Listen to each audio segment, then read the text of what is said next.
دنیا زامنو د پلار د سر سوداګانی وکړلې ښه او دنیا داسې زامن شته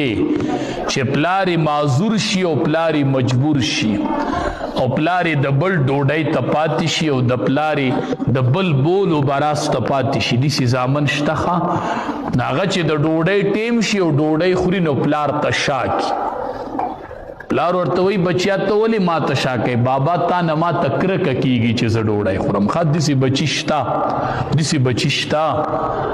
چې بیا د پلار د بابا نه وله کرکه ورځي چې بابا یې په داسې بیمارۍ بیمار شي چې خوراک څښا کې د بل په اختیار کې شي او چای روټۍ بولو برازي د بل په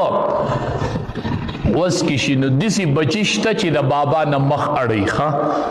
ډوډۍ او ټیم کې به ډوډۍ او چای کې به د بابا نه مخ باړي بابا ما له کرکه راځي چې زه تا ته ګورم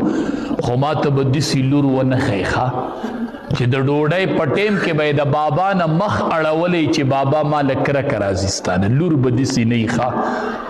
د موږ زامن ولیدل چې د پلار د سر سودای کړې ده خو لور به څوک ونه ښیي چې هغې د بابا د سر سودا کړي ښه لور د بابا د سر سودا نه کوي لور د بابا جان د سر سودا نه کوي او زامن د بابا د سر سودا کوي زوی بابا خرڅوي زوی د بابا نه ځان خلاصوي خو لور د بابا نه ځان نه خلاصوي ځکه قرآن کې الله وی والباقیات الصالحات خیر وی دا لونه غوره دی الله وی دا غوره دی د آخرت په اعتبار دا به الته غوره شي الته مونږ ته په دنیا زامن غوره ښکاري هر سړی وی خدای نارینه بچی راکړي خدای نارینه یا الله د آخرت د ګټې دپاره یو څو لونه م راکړي خدای یوازې خو دنیا نه ده دا باقیات الصالحات رالم راکړي الله دا رالم راکړي ځکه قرآن کې چې الله د اولاد ذکر کړی دی نو ړومبی الله مؤنث ذکر کړی دی لور ښه او مفسرین ټول وایي چې د کمې زنانه ړومبی لور پیدا شي دا مبارکه زنانه ده چې ړومبی د هغې لور پیدا شي ښه اولاد ذکر چې الله قرآن کې کړی دی ړومبی د لور نه کړی دی چې لور پیدا شي ښه دا نن لور ده او دا به سبا موري مور ښه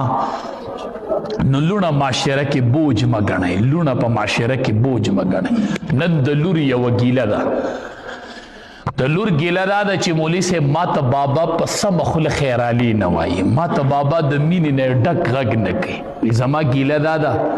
مولوي صاحب چې کله نبی کریم صلی الله علیه وسلم لور ولیدله چې بیبي فاطمه رضی الله تعالی عنها راغله د امام الانبیا چې خپله لور دروازه کې ولیدله نو نبی علیہ السلام ورپاسېده وی مرحبا بابنتی لوري په خیر علی لوري په خیر علی هر کله راشه مرحبا بابنتی لوري په خیر علی لوري په خیر علی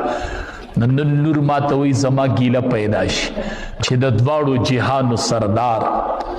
چې د جنت دروازه به د ټولو د ړومبی نبی کریم صلی الله علیه وسلم ته کولاویږي ښه ړومبی به دروازه نبی علیه السلام ته کولاویږي یو پیغمبر هم جنت ته نشي تللی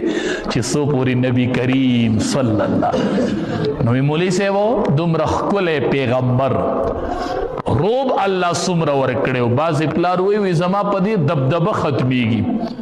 چې زه لور ته ووایم چې لورې په خیر آلې مړه ستا به څه دبدبه یې مړه په دې دبدبه ختمیږي